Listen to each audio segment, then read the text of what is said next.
Hi, very good morning. I'm Dr. Janak Patel, MD physician. I'm not a cardiologist. I'm still a student. Whatever I'm learning, whatever I'm gathering knowledge from internet, different websites, etc., I'll be sharing with you. Today we'll be talking on general idea regarding a cyanotic congenital heart disease. So meaning is very simple. Disease is congenital, means presence right since birth. It is involving heart, so it is congenital heart disease, and it is with cyanosis. So cyanotic congenital heart disease, or the second word utilized is right to left shunt, means deoxygenated blood from right side, that is from right atrium or right ventricle, is entering into left side. So deoxy blood is going to left side, that is LA or LV, or into aorta. So those are called as cyanotic congenital heart disease, or we also call as cyanotic heart disease. But in cyanotic heart disease, we will have to put what we call as acquired and congenital. So this is a typical cyanosis which you can see here. So we are going to discuss today on that particular topic. These are all cyanotic. You can see she is having cyanosis plus clubbing. So this has to be since long time. So we'll be discussing under this common heading. Already we are dealing with all these headings in each lecture. So it is a congenital disorders manifested by right to left shunt, meaning deoxy blood is entering into left side before it gets oxygenated, resulting into diminished blood flow because less blood goes to lung, and as less blood goes to lung, there will be diminished blood flow, and permitting unoxygenated, or we call desaturated or deoxyhemoglobin, entering into systemic circulation. Those conditions, and if they are congenital, then we call as a cyanotic congenital heart disease or congenital cyanotic heart disease, whichever way you want to pronounce. And good number of times they are associated with clubbing because of hypoxia. What is cyanosis? We have already told you before that it is a bluish discoloration of mucus and skin membrane, visible when arterial oxygenation saturation falls below 60 to 65. But better way, if there is a reduced hemoglobin, or we call deoxyhemoglobin, more than 5 gram circulating in a arterial blood. So in presence of anemia, it will be extremely difficult because person cannot survive. Physiological cyanosis may be normal till 20 minutes, but beyond that, it will be always abnormal. We divide basically into two groups: central cyanosis, peripheral cyanosis. We know that peripheral cyanosis is because of normal arterial oxygenation, but because of the poor perfusion, peripheral cyanosis will take place. It is because of sluggish perfusion, while central cyanosis is because of desaturated hemoglobin entering into LA or LV, and that will produce central cyanosis. Maybe because of many conditions like external environment, high altitude, or because of lung conditions, or because of R2L shunts, etc. So those are different words: central cyanosis, peripheral cyanosis. One of the example of peripheral cyanosis: hypothermia, Raynaud's phenomena, severe congestive heart failure. or we call left ventricular failure. Mixed cyanosis you will come across classical in case of severe congestive heart failure with shock stage. Differential cyanosis classical in case of PDA with reversal of the shunt. And reverse differential cyanosis will be very common if the person is having transposition of great arteries with PDA with reversal. So in that condition it will be there. Intermittent cyanosis once in a while you come across in case of Epstein anomaly. Circumoral cyanosis is very common in a newborn children. Cyclical cyanosis is seen in patient with bilateral choanal atresia.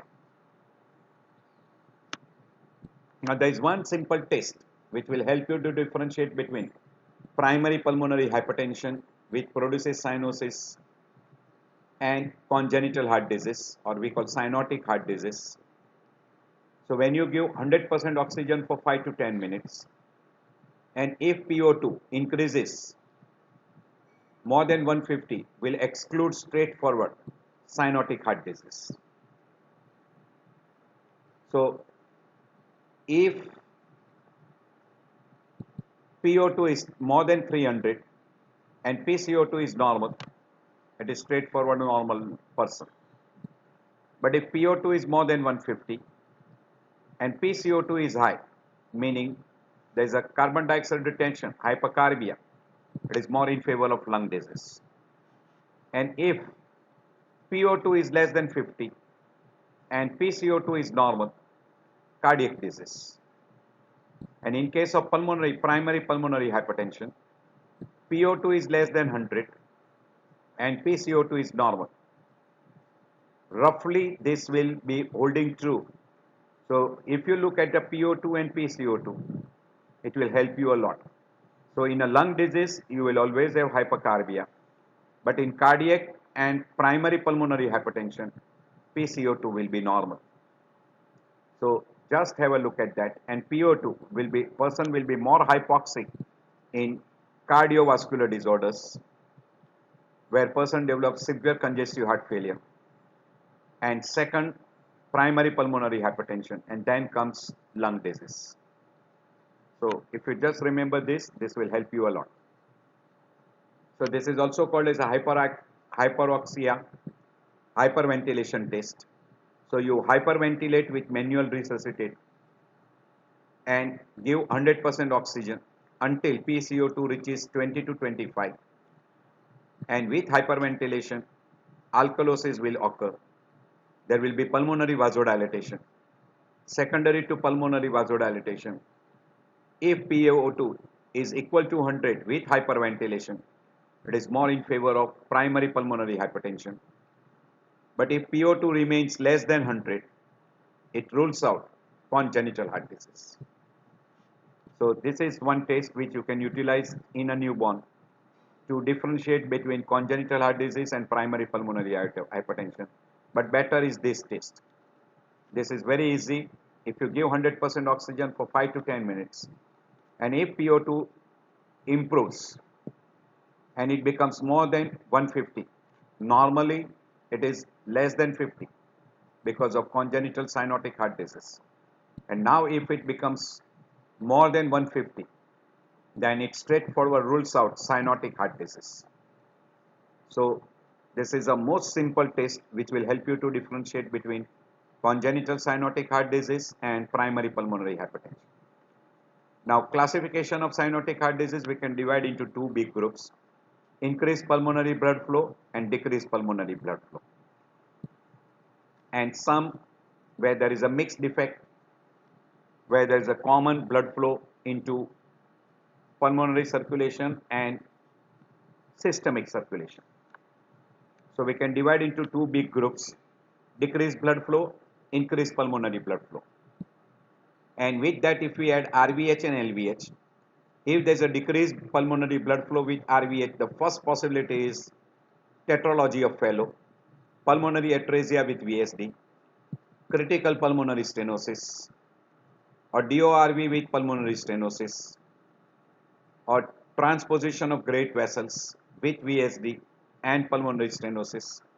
So in all this group, you will have a RVH, while LVH will be more commonly seen in tricuspid atresia or pulmonary atresia with interventricular septal defects. So in this particular condition, you will have LVH.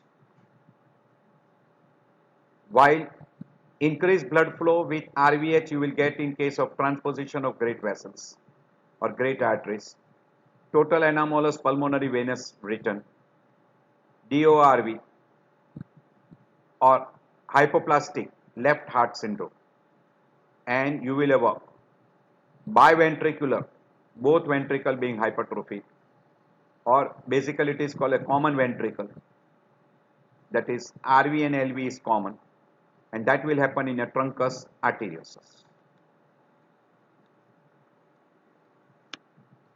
So you can divide cyanotic heart disease with decreased pulmonary blood supply, that is decreased blood supply, with RVH, LVH we already mentioned, and with combined ventricular hypertrophy, already that has been mentioned here. So these are the different conditions. Whatever we have mentioned before in this slide, same thing is nearly repeated here. At your leisure time you can go through. This is with increased vascularity, RVH and LVH. We already mentioned before. This is with increased blood flow. We already mentioned that increased blood flow will be there if there is a common blood entering from ventricular chamber into pulmonary circulation and what we call as systemic circulation. But more in pulmonary, like transposition of great vessels, truncus arteriosus, total or partial anomalous of pulmonary venous return, single ventricle, double outlet right ventricle, or left side hypoplastic heart syndrome. These are all common conditions which will have an increased blood flow, and mixed blood defect will be very common in transposition of great vessel, total anomalous pulmonary venous connections, hypoplastic whether right ventricle or left ventricle in those conditions. We already mentioned regarding a decreased pulmonary blood flow like Fallot's tetralogy, tricuspid atresia, Epstein anomaly, pulmonary atresia with VSD, right side hypoplastic heart syndrome. This is combined together. Etiology wise, we have already mentioned in a previously in a congenital heart disease, that is by and large it is idiopathic. We cannot identify the cause. It is multifactorial. It can be genetic, it can be environmental, and again in environmental, maternal factors, particularly German measles, rubella infection in first trimester, uncontrolled diabetes mellitus, lupus, or drugs like sodium valproate, dilantin, or we call as a diphenyl hydrogenate sodium, lithium, or other teratogenic drugs. And some of the congenital, even smoking, alcohol, thalidomide, etc. can also predispose to. Among genetic conditions, there are some genetic disorders, very commonly Down syndromes, or we call trisomy 15, 18, 21. Those particular groups, quite common. Among these congenital cyanotic heart disease, we come across cyanotic heart disease only in 22%, while acyanotic is more common, like VSD, ASD, PDA. VSD is most common. Among cyanotic heart disease, tetralogy of Fallot is more common. It is accounting for nearly 5%, while other cyanotic heart disease group like truncus arteriosus, transposition of great vessels, total anomalous pulmonary venous drainage, they are 1 to 2%. So those are less common. You can see here tetralogy of Fallot is nearly 5%, transposition of great arteries is 5%, and others hardly, it is not mentioned here, it is 1%. Pathophysiology is very simple. Because of right to left shunt, deoxygenated blood from right side will enter into left side. Now because of this chronic hypoxia, you will have an increased production of erythropoietin, which will give rise to stimulation of bone marrow, producing more number of RBC, producing polycythemia, and because of chronic hypoxia, you will have a clubbing. Now, if a person develops infective endocarditis, or any thrombus. Now clot, instead of entering from RARV into pulmonary, it may enter through that right to left shunt, either because of ASD, or sorry, not ASD, tetralogy of Fallot or truncus arteriosus, or maybe say transposition of great vessels, etc. You will have a paradoxical thromboembolism. Because of chronic hypoxia, the child will have a decreased appetite and growth retardation. Now, secondary to all these things, the right ventricular pressure will be elevated because right ventricle will have to do more work, and secondary to that, now person will start developing right ventricular dysfunction, and in the end stage person will go into what we call as congestive cardiac failure. But in case of tricuspid atresia or Epstein anomaly, the blood flow from RA will directly enter into LA, where RV chamber will not be much affected. Usually it is hypoplastic. Pulmonary artery is usually hypoplastic. In those particular conditions, you will have a blood flow from RA to LA, from LA to LV.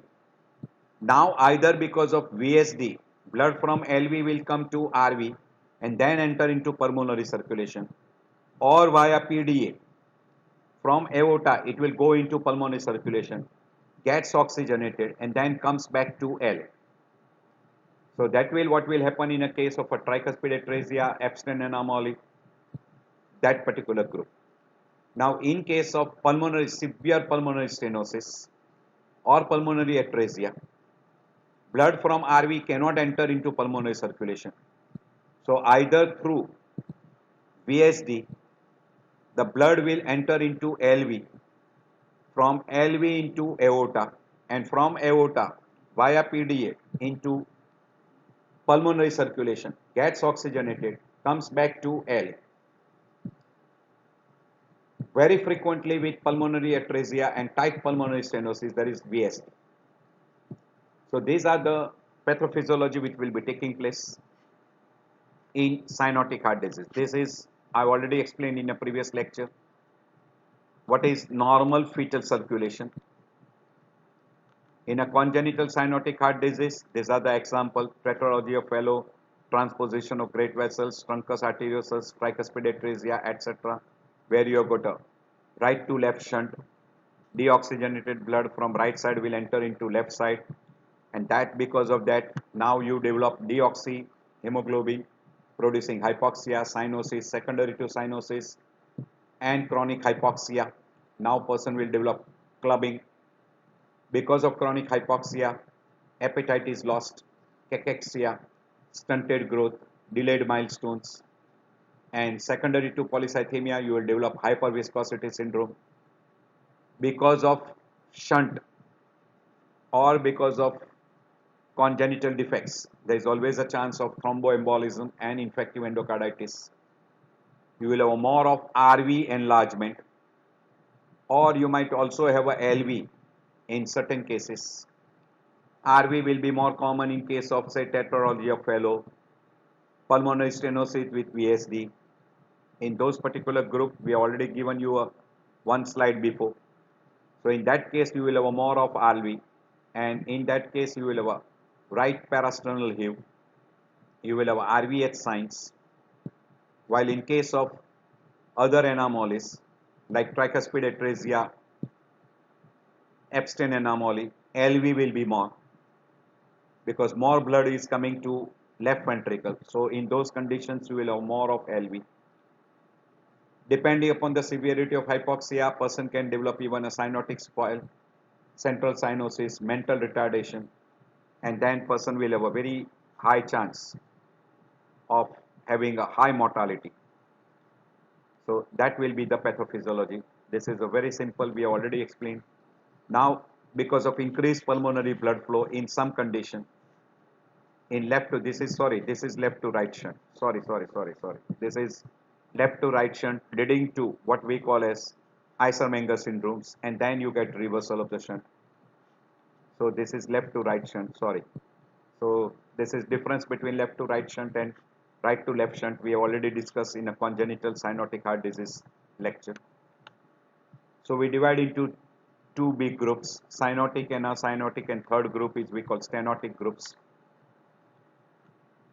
In right to left shunt, there are certain clinical findings which will be there very commonly if there is an increased blood flow. Because of increased pulmonary blood flow, there is a little amount of oxygenation which is taking place. So person will have usually mild cyanosis, increased sweating, early congestive cardiac failure, plethora, cardiomegaly, particularly more of what we call as a little amount of RV. The common condition which will produce increased blood flow is transposition of great vessels, single ventricle, total anomalous or partial anomalous of pulmonary venous return, etc. Even in case of tricuspid atresia. In all these conditions, you can have an increased blood flow. Sorry, in tricuspid it should not be. Sorry, no. Decreased pulmonary blood flow is very common in case of classical example, pulmonary stenosis with VSD or Fallot's tetralogy, where invariably person will have a moderate to severe cyanosis. There will be P2 loud or diminished, sorry, P2 will be less, while in case of increased blood flow, there will be P2 will be loud. Early systolic murmur. In pulmonary hypertension, P2 may become loud and palpable also. Usually, because of decreased pulmonary blood flow, oligemic pulmonary lung field. Classical example we have already given you, tetralogy of Fallot, pulmonary atresia, total anomalous, truncus arteriosus, total anomalous pulmonary venous return, etc. So in general, person will have a central cyanosis, clubbing, shriveled cry, delayed milestone, tachycardia, tachypnea, severe hypoxia because of cyanosis, retarded growth, cachexia. Repeated respiratory tract infection will be more common with increased blood flow. Precordial deformity because of either RV or LV. Murmur, pulmonary congestion, congestive heart failure. Other malformation will be there because of congenital chromosomal abnormality disorders. Person may be particularly female during pregnancy may have rubella or maybe on some teratogenic drugs or radiation or severe hypoxia or uncontrolled diabetes, smoking, alcohol. It is also called as a fetal alcohol syndromes. There may be a strong family history of congenital heart disease, which will be more in favor of straightforward, we call as a chromosomal abnormalities. So these are a lot of symptoms which will be present in child. Failure to thrive, exercise intolerance, easy fatigability, sweating, bluish spell, fever with rigor, palpitation, convulsions, edema, hepatosplenomegaly, clubbing, cyanosis. Even a child can have a focal neurological lesions because of thromboembolic phenomena, etc. So cyanosis is a very common feature with clubbing. In case of Fallot's tetralogy, hypoxic spell or cyanotic spell or tit spell, etc. Clubbing, polycythemia, murmur will be very common. Volume overload will be very commonly seen in left to right shunt like VSD, ASD and PDA. And in that case, after reversal of the shunt, you will develop cyanosis. So cyanosis will develop very late. These are the typical finding.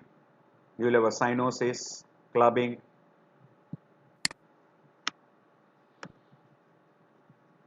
You will have a cyanosis, clubbing. You can see there is a central cyanosis. Clearly you can see bluish. And in a person with a chromosomal abnormality or a genetic disorders, good number of time you will see some congenital anomalies. If a person comes to you with congenital cyanotic heart disease or cyanotic congenital heart disease with severe congestive heart failure.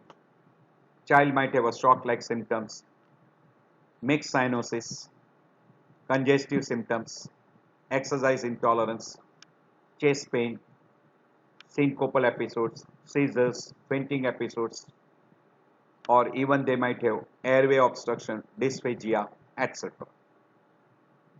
Anoxic spell is much more common in a tetralogy of Fallot. Sometimes you can come across also cardiac arrhythmias. Occasionally you can come across with paradoxical embolization and involving brain. Clubbing and cyanosis is quite common, and polycythemia may produce hyperviscosity syndrome. So depending upon some clue, you can come to a nearmost diagnosis. So these are some useful clue. If you are interested, go through your at leisure time. This is how you approach to a child, how you take a history, what are the symptoms, what are the possibilities, those are given. Say a child comes to you with a syncopal episodes, tetralogy of Fallot, Eisenmenger is more common. Hemoptysis, Eisenmenger syndrome is more common.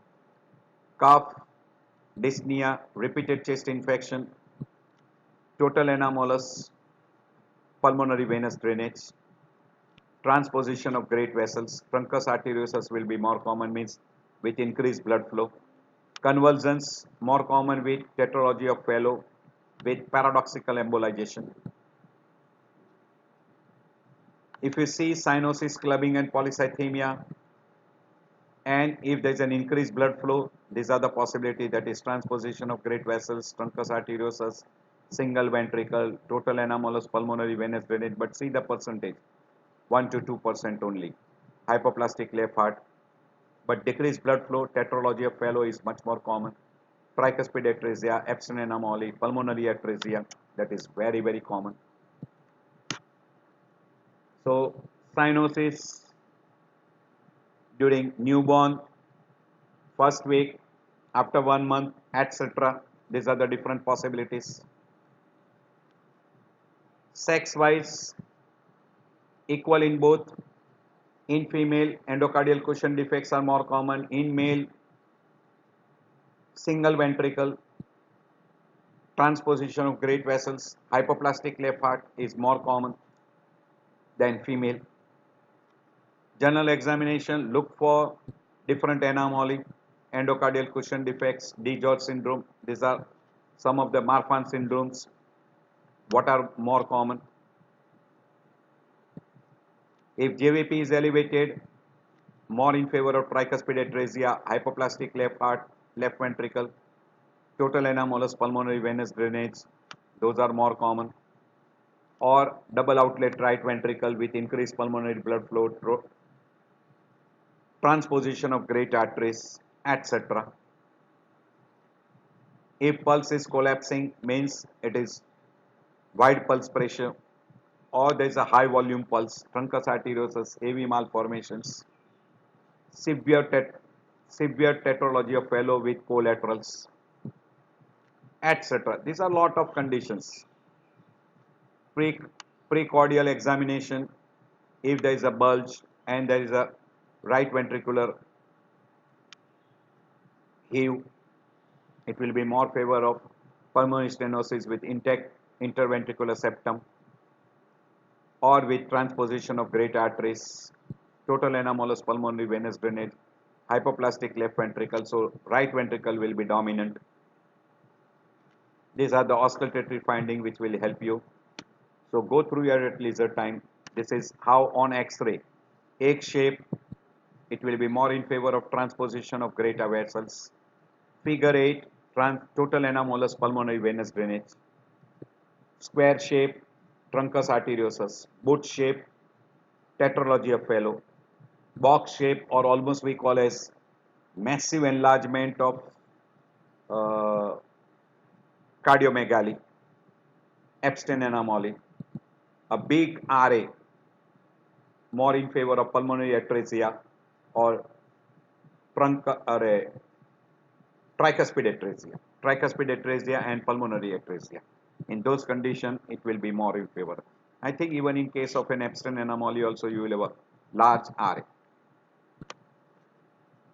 RA is so big that you get almost box shape. It is this way. So these are all the different conditions. If you come across squatting or we call cyanotic spells, quiet precordium, decreased pulmonary blood flow, chances of tetralogy of Fallot, truncus arteriosus, sorry, tricuspid atresia. TA will be for tricuspid atresia. Pulmonary atresia with intact ventricular septum. If child has got congestive cardiac failure, what are the possibility? Pulmonary edema, what are the possibility? And if towards normal, what are the possibility? Cyanosis, if it is there, you can go for hypoxic test and you can do what we call as cardiovascular evaluation, X-ray test, echo, ECG to rule out the congenital cyanotic heart disease. Echocardiography, how it will help you to rule out duct dependent, duct independent, etc. Ventricular dominance, we have already mentioned before in the previous slides. If right ventricular is dominant, if left ventricular is dominant, what are the possibilities? So basic investigation is most important part is a good history, physical examination, cardiovascular system examination, family history. As far as investigation is concerned, ECG, echo and X-ray test holds true. To finally confirm the diagnosis, catheterization can be done, or you can utilize CT and MRI combined with catheter studies. So these are some of the radiological we already mentioned: boat shape heart, enlarged heart, snowman appearance, figure 8 appearance, etc. These are all the different boot shape, wall to wall. If it is wall to wall, 100% Epstein anomaly, agon end appearance, total anomalous of pulmonary array, what we call as the great vessels. This is on ECG. If there is a RAD, what are the possible RAD, LAE, right atrial enlargement, RVH, LVH, right bundle branch block pattern, etc. What are the possibilities? At your leisure time, you can go through. Once you diagnose a congenital heart disease, and if it is there is a cyanosis, now you have to clinically evaluate whether the person has got congestive heart failure, yes or no. If the person has got congestive heart failure, then have a fluid restriction, diuretic, bed rest. Oxygen is necessary, but oxygen may improve in some condition, may not give a good results in other. By and large, if the person who has got a severe pulmonary atresia, in those conditions, oxygenation may not give a good results. Finally, you require a surgical intervention, either open heart surgery or a minimal invasive surgery or a catheter intervention. So, because of congenital heart disease and if there is a clubbing with cyanosis and if hypoxia is severe enough, anoxic spell or TET spell, because of right to left shunt paradoxical embolization. In good number of conditions, because of a severe right ventricular pressure elevation, right ventricular hypertrophy, right ventricular dysfunction, person goes into congestive cardiac failure, and sometimes person can have even a congestive heart failure. Clubbing, cyanotic spell, depressed IQ, infective endocarditis chances, polycythemia, secondary to polycythemia, hyperviscosity syndrome, thromboembolic phenomena, paradoxical embolization, all these are quite common. And mortality rate will be very high in some of the severe variety of right to left shunts. This was a general idea regarding a congenital cyanotic heart disease, or we call cyanotic congenital heart disease. So I will end my lecture here. I hope this will be beneficial to understand the subsequent lecture on cyanotic heart disease.